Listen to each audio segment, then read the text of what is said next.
Adam here with Brooksaw Antiques. Today we have this 1975 Smith-Corona Galaxie 12 vintage portable typewriter. I'm going to show you how to use the functions and make sure they all work.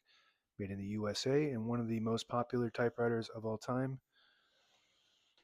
Definitely a very fun and reliable machine. Up top is the adjustable paper guide. This helps you guide the page in straight. I'm going to line that up with the edge of the platen, which is the main roller that feeds the paper. This is the left margin. I'm going to set that around 5 and the right margin around 85. And this is the paper support arm that flips up from the back. This is the paper bale that sits on top. It's got 2 adjustable rollers.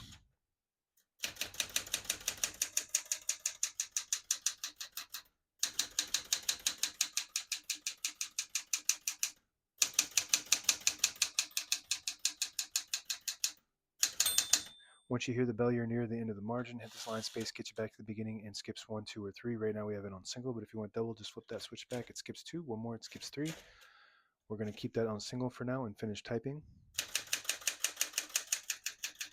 As you can see, all the keys type nice and none of them skip or stick. I'll type a sentence in red on the next line and switch from black to red. There's a switch on the right side. Flip that down to the red indicator. It prints the bottom portion of the ribbon, which is red. When you have it in the middle, it doesn't print any ink at all. It just leaves a stencil for copying purposes. When you have it up top on the black indicator, it prints the top portion of the ribbon, which is black. We're going to move that down for red.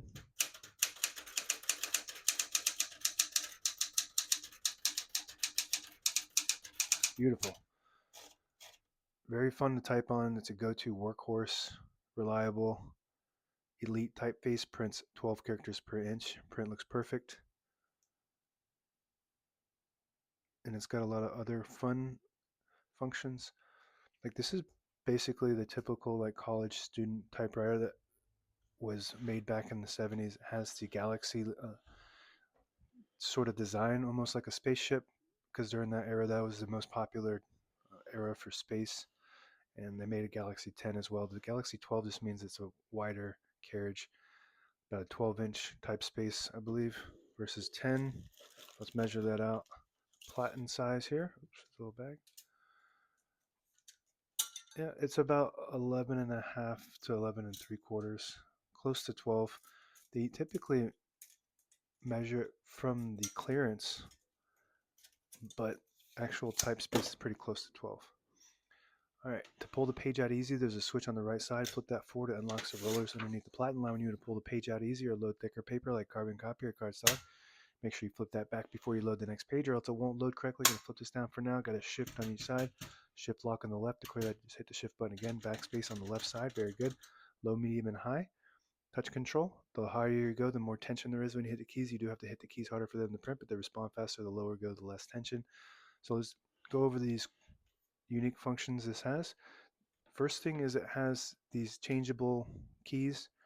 These pop off, and that's one and an exclamation point. It's a little faded. But it comes with the key top and the slug. And the slug you can just tilt and pull off, so you don't need to be a technician. You can still find those in all kinds of custom keys on eBay, and you can just swap them out for different symbols. One is a plus, so this has 2 that you can swap out. And I think these were just the originals that came with the machine. Was a 1 exclamation point and the plus and equal sign. Typically with most traditional typewriters, it's the lowercase l for the 1 key, and the exclamation point is shift 8, which is the apostrophe, and then you backspace it into a period. There's your backspace. Also, it has the power space. It's like a machine gun space, very cool. A lot of the newer machines started putting those in, but this is one of the first ones that I've seen that did that. And it's got the down key button, so that if you get a key stuck, then you push that, it pulls it down.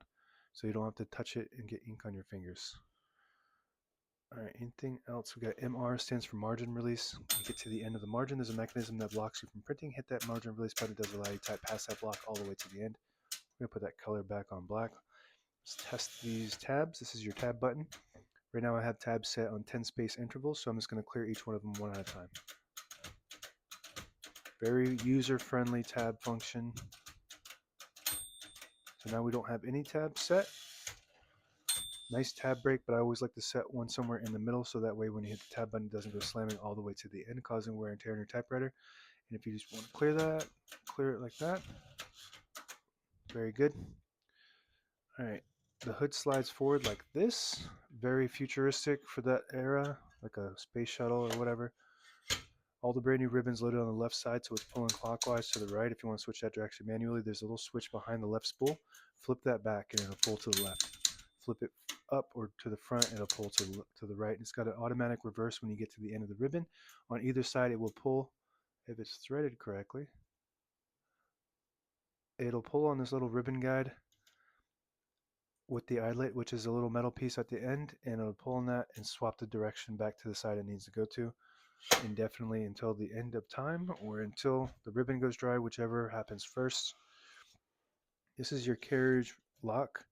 You flip it up, it locks the carriage, it releases the carriage and then locks it in the middle, so when you have it in the case it doesn't cause any kind of damage to the internal components. To unlock it, you just move the carriage to the right, like that. Carriage release on both sides. It's got these very comfortable, I should say, leverage carriage releases, but they're made out of hard plastic, so they break. This is an original. They get old and they start to break off. So, and they don't make them anymore. So if you need a replacement, check my shop. I do have replacements. This is a 3D printed replacement that I designed and print out and I sell in my shop. Got cream. This is cream just because I think it actually had white, but since it's a little older, it just kind of blends better. This side is probably used to be white, but no, it's more of a beige color, so that just kind of matches with the knob a little bit better. I tried the white one on there, it just didn't look right, but I have white and beige available and black. If you push the button at the end of the knob here, it disables the spacing so you can get to an exact spot on the page. You let it go, you get the clicks. Each one of those clicks is one space, and the same concept on the inside here. This little lever, if you flip that down, it disables the spacing. You flip it up, you get the clicks. And on the inside of the left side of the platen is the page gauge.